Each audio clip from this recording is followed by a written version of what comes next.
All right, welcome in everybody. Ready to dive deep into another world today. Always up for a challenge. What do we got? Well, this time we're taking on When the Moon Hatched. Specifically, these few pages that plunge us right into the action with Rave. Talk about a first impression. Yeah, no easing into this one. We're talking elemental magic, deadly whispers, hidden weapons. Hmm. This protagonist hits the ground running. Literally. It's a wild ride from the first page. And speaking of Rave, she's a fascinating mix of ruthless efficiency and mystery.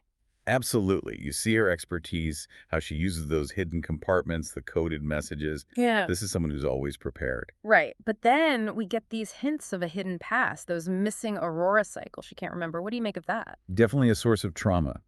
Makes you wonder if it's connected to how she uses runes, the whole null clip situation. The null clip, you mean how she hides the fact she can't hear those elemental songs everyone else seems to rely on? Exactly. Imagine, in this world where magic is tied to hearing these songs, these gifts from the creators, she's different, and not in a way that's celebrated. It's almost like a hidden disability. And in her line of work, a dangerous one to reveal. It adds this whole other layer to her character, this constant need for secrecy. Makes you wonder what she's been through. And the magic system itself, it's so unique, not just waving wands, but these elemental songs bestowed by Claude, Rain, Ignos, and Arna.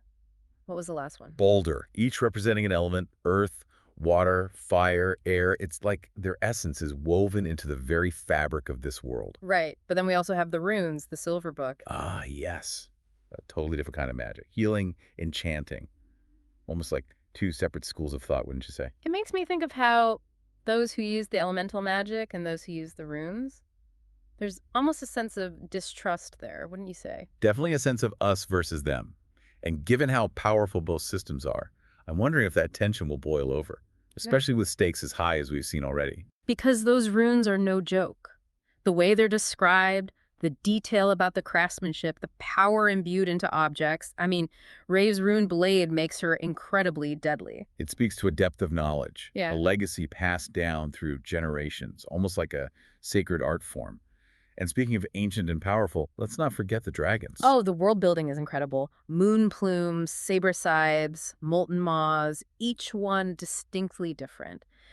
But the idea that the moons themselves are fallen dragons, that's some next level lore. Right. It hints at this catastrophic event, this ancient power struggle that shaped the world as we see it. And then there's Kalis, shrouded in mystery, whose emptiness somehow brought the dragons down. Deity, sorcerer, what do you think? It's intriguing. It's like they're saying, this world, it's built on the bones of dragons. It's a powerful image. So we've got these fallen moons, potentially full of dormant power. Then we have the legend of the Dogomork, individuals said to bond with dragons, wield their might. It's presented as myth, but you have to wonder if there's truth to it, especially considering Rave's reaction to it. Almost dismissive, like she knows more than she lets on. Ooh, good point. Like, it's a truth she'd rather not face. And speaking of facing things, the different locations in this world are almost characters themselves. But them, the neutral city, all about diplomacy. Contrasting sharply with Gore, the Undercity. Talk about a chilling place. The Truth Dune, testing for elemental sensitivity.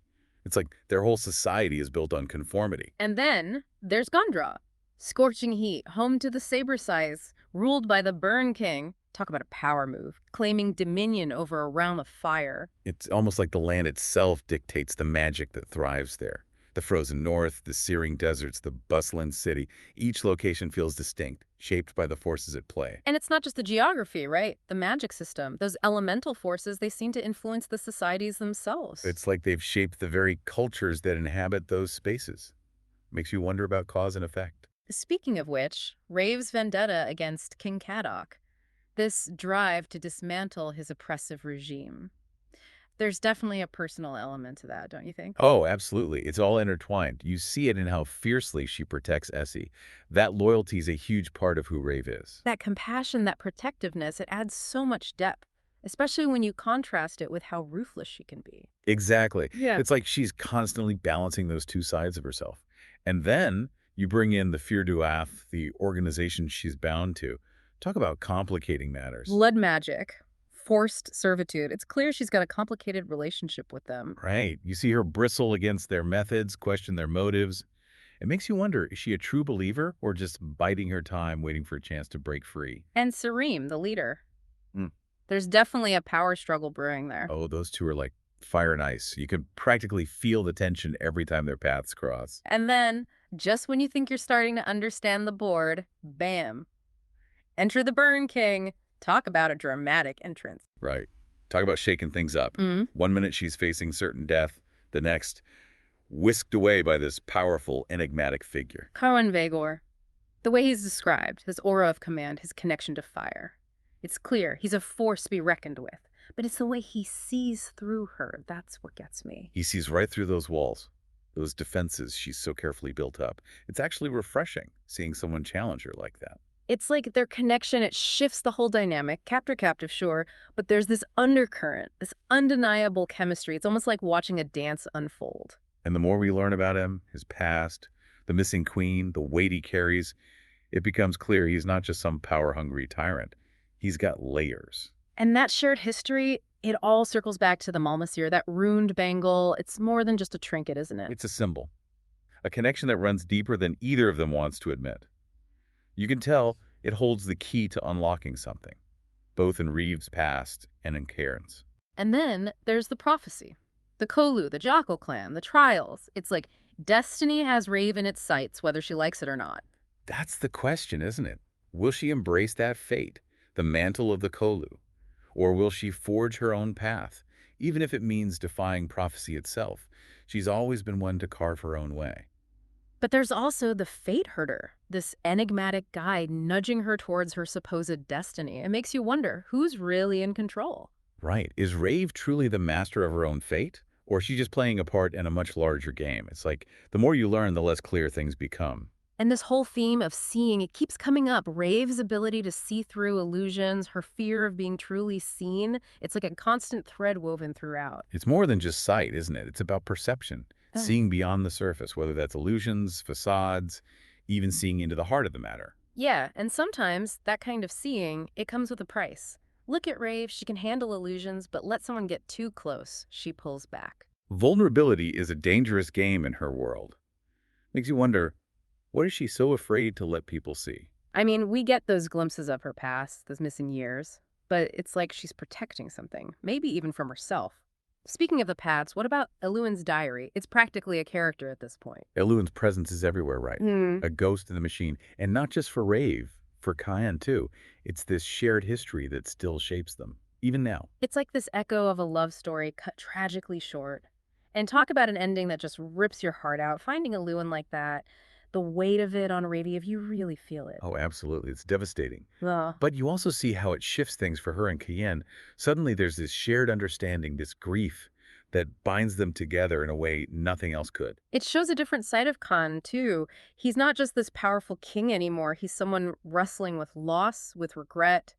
It humanizes him in a way we haven't seen before. And that push and pull between them, it's electric. She tries to shut down, to push him away for his own good, but he sees right through it. He's not about to let her face this alone. It speaks to how deeply he cares for her, despite everything. It all comes to a head with that scene with the injured mean plume, don't you think? That scene was powerful. To see Rave, who's so used to fighting, to killing, choose compassion, even for this creature that could easily kill her. It's a turning point. She's not just facing the dragon, she's facing her own pain, her own fear. And in that moment of vulnerability, she realizes she doesn't have to do it alone. There's a kind of beauty in that, isn't there? That shared vulnerability, that recognition that even the mightiest creatures carry scars. And then that ending.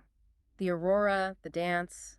It almost feels hopeful. It's like a promise of healing, wouldn't you say? This Yeah. glimmer of light after so much darkness, like maybe, just maybe, love can bloom even in the ruins. It's a reminder that even in a world filled with magic, with dragons, with ancient prophecies, it's the human stories, the connections we forge that truly resonate. This excerpt, it throws you right into the action, but what stays with you, it's that emotional core. Exactly. This world, it's got magic, danger, intrigue, but at its heart, it's a story about love, loss, and the struggle to find your own path in a world that's constantly trying to write your destiny for you. So here's a final question for you before we surface from this deep dive. Knowing Rave, do you think she'll embrace the mantle of the Kolu, become the hero everyone expects, or will she forge her own path, even if it means defying fate itself? Honestly, I have no idea. And that's the beauty of it. We're left with more questions than answers, and I, for one, can't wait to see where the story takes us. When the moon hatched. Dive in, folks, and let us know what you think. Until next time, keep exploring.